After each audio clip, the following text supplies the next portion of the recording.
Hello, Serge here from the backyard driving range. Okay, I want to talk today about Sergio Garcia. All right. Now, Sergio, as we know, is a pretty darn good player. All right, better than pretty good. He's really good. We also do know that a number of years back, he actually took almost a year off because he kept getting caught in the sacred burial ground. He was getting here and laying the club off so far. By the time it got down here, all he had was basically a major flip to hit it, and he was hitting some tremendously snap hooks, as we call them, or sometimes we call them snap-a-doozies, because they're going to the left like crazy. All right. Well, there's a big article in Golf Digest this month, or 1 month. Now, I normally don't read Golf Digest, but somehow I think they worked a deal out with the PGA of America, and they're giving us a subscription for a while. So I've been reading it, and they got an article under here with Sergio holding a club up like this in his hands, and you can't see the shaft, but it looks like it's probably a driver because it's a pretty thick shaft, and it's holding up like this and to the side of his face over here, and he says, simple tips for boosting power and control. Okay? And when you flip the page over, he's got a driver in his hand. I'm going to show you the four. I can't show you the little picture here, but this is the February 2016 issue. Okay? So, Sergio's standing here, and he's at address. So let me get the big stick out here. First thing he's got at address, I'll just put a ball on the ground here. Or I'll tee it up.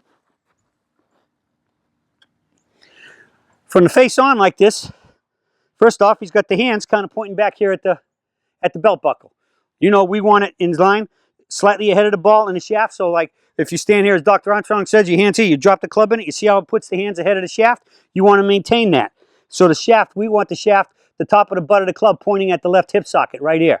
He's here. That means now he's got to make all of at least a 90-degree rotation of his palm and his forearm of the left arm to get there. Here, it's reduced by about 30 degrees, so it's going to go, it's already started to rotate, so it's just going to keep rotating. It's already set in a good rotational position. So that's one of the issues right there. Second issue, he looks good. From this position, he's in a position right here, just about right there. Okay? Really good. I like that. Now we come to the third position. All right? They didn't go up to the top. All they're doing is showing the starting down. Now, he says here, start back with your arms, with your body, arms and together. When you reach this point, let your right elbow fold and your wrists start to hinge, right? We don't want the wrist hinge.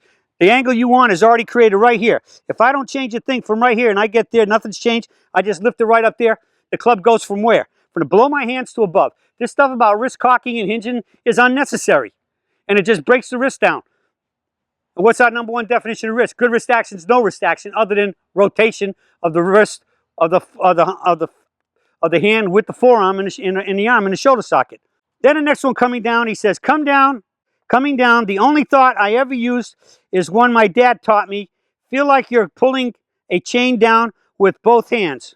That keeps you from releasing the club early. Let the club head lag behind and then whip it through. Now that sounds probably very PPGS, okay?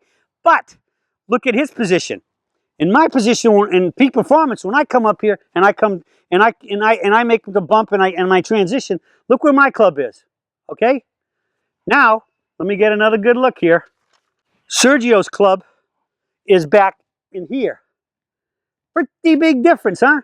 Think about how much rotation I got. I'm coming here and going boom, like that. He's coming here, and he's got to do what? He's got to get his body more out of the way and get it back to there. Now, if you're tall and thin like him and in really good shape and is only like 34, 5, or 6, I guess you could probably get away with that. Because he is playing pretty good right now, and his ball striking superb. He's hitting a lot of fairways and a lot of greens. But if you don't have his physical attributes, you're really going to be stuck on that one. And I guarantee, I'll bet you he hits still a lot more than he'd like to, way out to the right or pull him to the left. Then we go to the impact position. All right? He says, look at the position of the butt of my grip compared with the last photo. It went from pointing down to pointing up. Now, by pointing down, he's meaning over here, where's it pointing right now? It's pointing down naturally, just like mine's pointing down right here. But once he gets to this position, he gets the impact. So I'll come back to this position. It was pointing down. Now when he gets the impact, it's pointing up, which it has to, right? Even with us, when we come from here, by the time we get the impact, it's pointing up. But ours is pointing up a lot quicker than his is. And we're swinging in a lot tighter, in a lot tighter or less of the arc that he's got. He's got more width in his stance, in his swing with his arms. But not as much as most people teach today. But here's the other big difference with him. When he gets to the ball, not even to the ball yet, the picture has the club right here, about that far from the ball, all right? Right here. And when we get to the ball, where are we? When I come down and hit the ball, I'm about in a straight line. My hands are in the shaft about a straight line to the ball. His hands are at least about right here. The right hand is on the ball. Well, he's about where I start from. All right? He's looking like almost a starting position, other than the fact that he's now like that with his body. If he just came back to that position, he'd be where we start from, with the shaft pointing over here, rather than where. When I come through and hit a driver, it's pointing about right near my buckle, or just at the front side of it.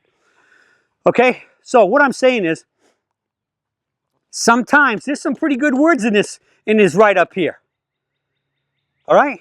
But when there's pictures like that, you got to look at him and say, is he in the peak performance position? All right? If you're going to read this stuff. That's my only point here. You'd be better off if you don't read it, because anything you're going to read in any of the major instruction magazines are not going to be even remotely getting close to PPGS. Okay? So do yourself a favor. You watch these videos, you got the video, and you've bought some manuals, and you bought some of the other videos. You don't need to be listening to that other stuff, or even other teachers, because unless they're PPGS, they're basically going to be teaching all the things that are going to give you all the problems that brought you to PPGS, and that with the PPGS now you've gotten rid of. So stay focused on PPGS, and you're going to see you'll sit it more consistently, solid, straighter, and shoot those lower scores. That's it for the search for today, and I'll be speaking with you all again soon.